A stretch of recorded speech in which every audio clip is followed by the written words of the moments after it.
Yes, President Joe Biden on Friday announced the creation of a South Africa-U.S. Investment Advisory Task Force and a planned $45 million investment into the Just Transition Partnership. This is on top of the already $1 billion that has already been pledged towards the $8.5 billion partnership with Western nations to help South Africa transition from coal-fired power to renewables. This comes as South Africa struggles against extended power outages as the country's electricity provider, Eskom, battles to keep the lights on. Critics have been skeptical that the advent of Just Transition to phase out coal in electricity production will lead to mine closures and job losses. Joining us now to discuss whether the multi-billion Just Transition towards renewable energies may end up unjust for some are Sahlulele Luziphoweigh, Chairperson of the Parliamentary Portfolio Committee on Mineral Resources and the Organization on Doing Tax Abuse Energy Consultant, Chris Yelland. Gentlemen, good evening and thank you very much for your time. I hope the debate tonight is not going to be polarizing. I hope that we are not going to be far apart from each other in terms of the technologies that we are talking about. However, the Just Transition conversation in South Africa is not only about climate change. It is quite political in a sense because there is a feeling from others that we are being coerced or even pushed by the West to give up coal for renewable energies.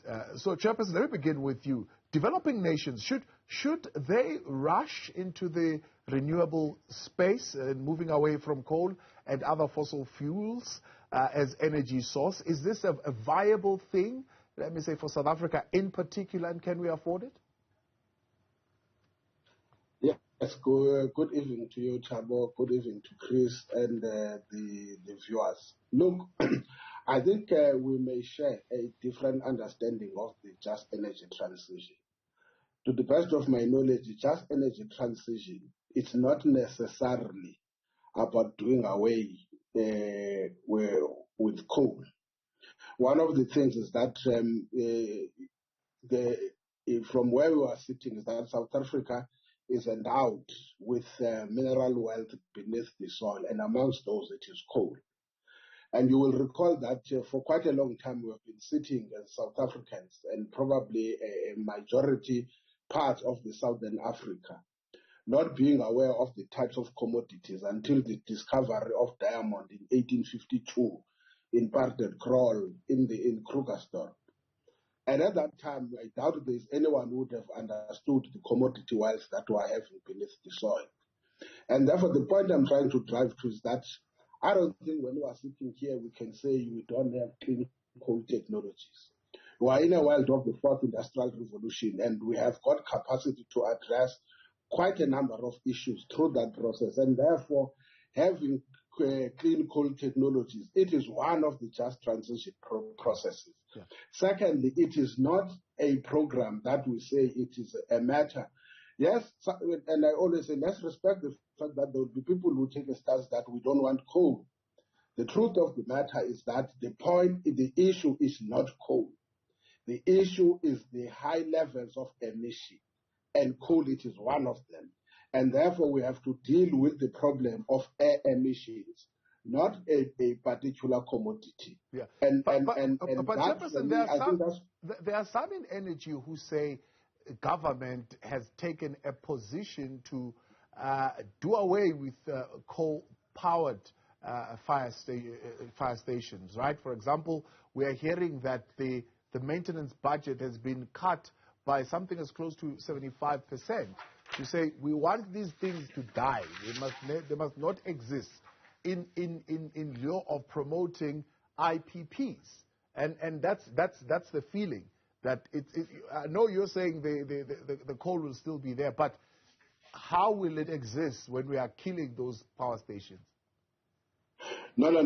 There is a repurposing. That's why I said it doesn't mean in the near future we'll not be able to find new technologies to address the issue of high levels of coal emission. The point I was saying, therefore, the just transition does not take that again. There is no policy of government that says we are doing or that is anti-coal. What the policy of government says, when we look at the best way and the better manner in which you can manage high levels of carbon emission, it is to look on issues of the renewables, which then attends to this. And therefore, from where I'm sitting, that means, as part of the just energy transition, is to find mechanisms and means that will also address the issue of clean coal technologies, whilst at the same time we should not be seen to be anti-renewables. The problem with renewables at this current moment, it is the price tag that they come with. And I think that has been the complaint. I don't think the issue of a concern is just found in the air. It is found on the cost implications at the current moment. But there is just an argument that says, with the passing on of time, you will then be able to address the issue of the cost implication of renewables. Chris, there's a debate that says rushing developing countries like South Africa towards renewables will keep countries like ours in poverty, and the West are deliberately doing this, wanting us to give up coal. They are saying that growing populations, for example, on developing nations, have double the energy demands that developed nations have, because they were well ahead of us, and their populations are now electrified. The proposed renewables, the chairperson has already said, are expensive and unreliable compared to the fossil fuels. How do you approach that debate? Yeah, thank you for that, and for the comments from the chair of the Portfolio Energy Committee, or Mineral Parliament. I think we need to, first of all, recap what is the just energy transition. And there's two parts to this. There's the energy transition itself, what is this transition? And secondly, what do we mean by just? So the trouble is there's different interpretations of this, as has been pointed out. The transition that I see is about reducing CO2 emissions and decarbonization in an effort to reduce the impact of climate change. That's really what this is driving this so-called just transition. In terms of just, this is a big issue. Some people see that just means protecting the jobs of the mining community and the communities around these mines for as long as possible. Other people point out that these mining mines cause injustice. The injustice they cause is health, environmental degradation, pollution, and very, very serious health impacts. And therefore, this transition should take place as quick as possible. So you have these two ideas. One is the transition should take place as slow as possible to protect jobs, and the other one is that it should take place as fast as possible in order to protect people impacted by climate change, impacted by pollution, etc. You talked about the cost of this transition, and there are costs, but there are also huge savings and benefits. The calculations have been done about the cost of climate change, and it is absolutely clear that this transition is going to save us costs. It's going to save South Africa costs. It's going to create jobs, not destroy jobs. Yes, the jobs will be different. But if we do not, if we allow climate change to continue, the costs to our economy, and we're already starting to see them, are going to be immensely higher than the costs of doing something about it. So I just want to make that point, that we should be doing this as a national and as a global emergency. All right.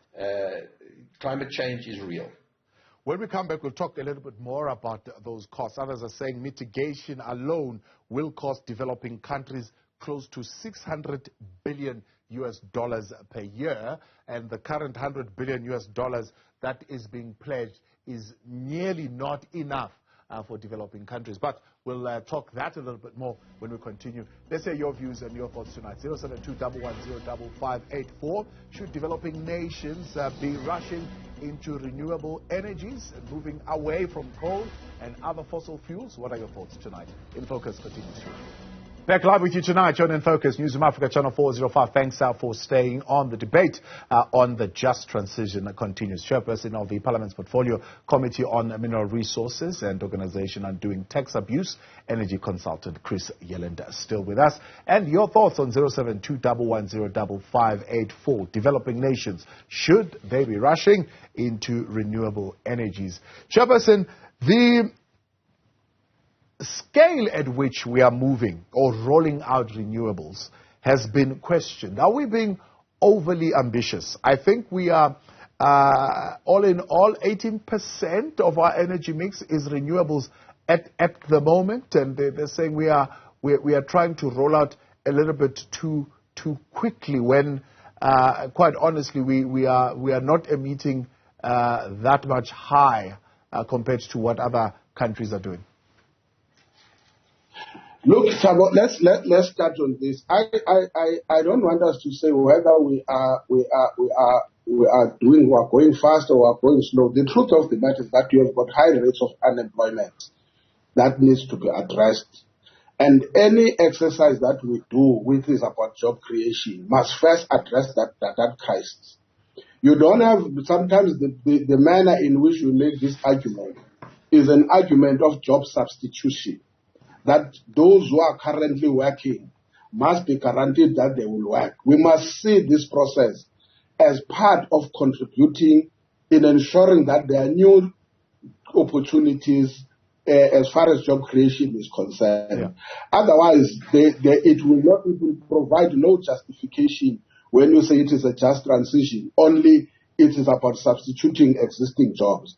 So part of the just transition process must address the current crisis that we are having, which is joblessness, as well as the losing more jobs. And I think at this stage, the just transition is beginning to address those issues, to say, whilst we continue with coal, whilst we continue trying to search new technologies that can address and lower high carbon emissions, at the same time, we must introduce other areas that will create job opportunities. I think one of the things that we have a problem now is that at times this discussion gets confused by the current crisis that we are faced with in terms of energy sustainability, which some of us from where we are sitting, it is nothing else but a matter of poor management and poor maintenance plans and systems that are not, that we are confronted with. So I wouldn't want to argue whether we are going fast or we are going slow. The point is that whilst we make this exercise, we are confronted by a huge backlog as far as job losses and job demands. Are we thumb-sucking this debate of job losses? How many jobs that are dependent on the coal value chain are we needing to protect? So do we know exactly the number? And when we approach this just transition, how we are going to protect those jobs in this new energy mix? I'm not sure whether you are referring to me. Yes, I'm referring to you. Look, I think it also depends. To the best of my knowledge, almost up to 13%, if not more, dependency. 13% of the mining industry, as far as is on coal, because you'll recall that you still have other types of commodities that are there. Obviously, my facts may not be necessarily correct, but it is that a substantial number. You've got high levels of unemployment that you are also confronted with. So my argument is that once we deal with the issue, even if we were to say we wipe out all that 13% and replace it, replenish it with new skills, but it's still the same characters, the same individuals, it means we have not done a mark in creating new jobs opportunities. We just substituted the existing one. So the argument that we are putting forward is that look at this not as a substitution, but as a contribution in opening up new job spaces for those who remain unemployed. Chris, is coal completely going to disappear as we pursue a just transition?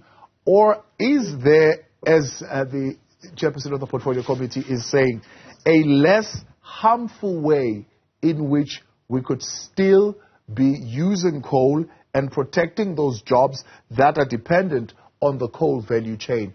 And of course, the whole argument that we've got enough of these resources underground, I think somebody said yesterday, to last us for another 400 years.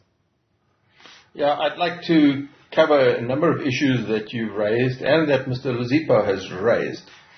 I agree with Mr. Luziphoweigh. We should not be looking at simply job substitution.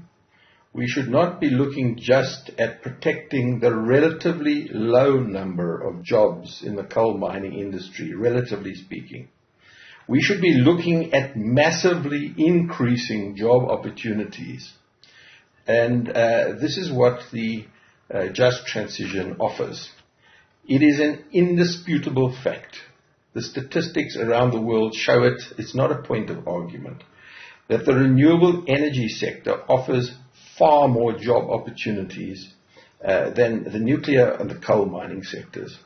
In the United States today, even though the transition is far from complete, the number of jobs in the renewable energy sector alone far exceeds that of coal and nuclear combined.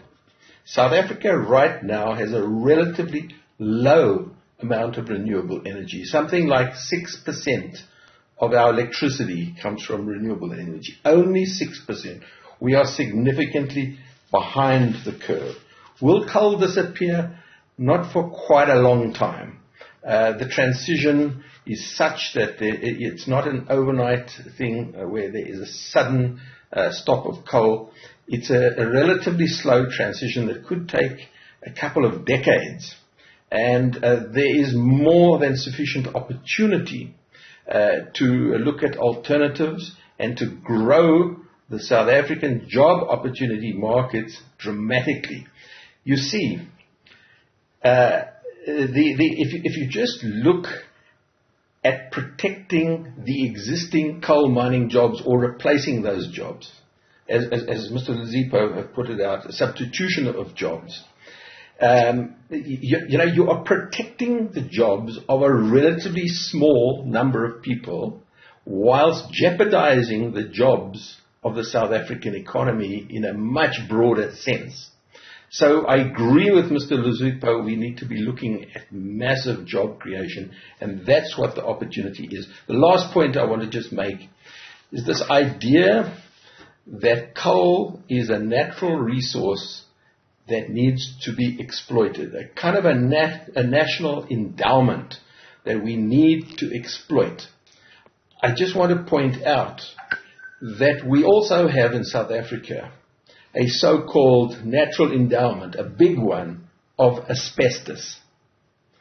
But for many reasons, including that there are cheaper, cleaner, healthier alternatives to asbestos, we decide to leave asbestos in the ground where it belongs. And going forward, that is the situation with coal. They are developing cleaner, healthier options to coal that are lower cost, and therefore it's not a question of because we have coal, we must burn it and damage our health and damage the environment and cause climate change. No. When there are alternatives, we must look to cheaper, cleaner, better, healthier alternatives. Thank you. Let's get back to that conversation on the cost. So I think it was COP26, a presentation made by developing countries. They're saying mitigation alone will cost developing nations $600 billion per year. Currently, the commitments that are being made are close to $100 billion, but even those are not all being met. There are some countries who have pulled out of those particular commitments. And developing nations are saying this is not enough. Not only is it not enough, the delivery mechanism of it has not been fair. In fact, it has been favoring developed countries already. I would agree with that. There's no question that the amount that has been offered, I mean, for example, the developed nations, that is the USA, France, Germany, UK, and the European Union, have offered 8.5 billion rand, $1 billion, to assist with an accelerated decarbonization. Of course, it is far, far from what is really needed. But I must stress that one shouldn't see this as the end. It is just the beginning. If we are able to embark on this transition and use this money wisely, there's much more to come, much more. And the last thing to say is, as I've said earlier, I accept that the energy transition in South Africa is going to cost a lot of money. No question about it, and $8.5 billion is not nearly enough. But we have to remember what is going to be the cost of not doing this. And if we don't decarbonize our economy, just one of the costs is going to be what is known as cross-border adjustment taxes. If products produced using coal-based electricity are going to be punished on world markets. And if we do not transition Eskom away from its 80% dependence on coal-fired power, our products are not going to be able to be exported, and it's going to cost South African jobs dearly, very, very dearly, across all kinds of mining and manufacturing sectors. And the last thing I want to say is I'm not against mining, not at all. Minerals are great. We should be looking towards the new green minerals. Things like vanadium, cobalt, nickel, and many other minerals that are going to be in high demand for the new green economy. Coal is a declining commodity, and we need to wean ourselves off our overdependence on coal, not immediately, but over a few decades. Thank you. Closing remarks, Chairperson, with just a minute or so. Look, I think, Chaba, one day we must be invited to deal with the politics of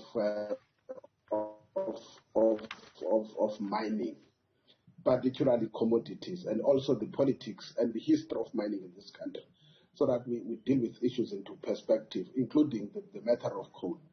My last point, parting short, is that we need to give an opportunity on the just energy transition, but I hope also the investment that are being made are not debts for the future.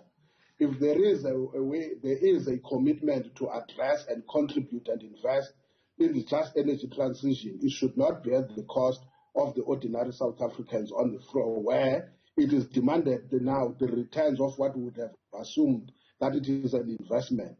The history of this country as African people is a history where we have been blinded to accept and agree on things that at the end of the day, they are a punishment to the South African majority.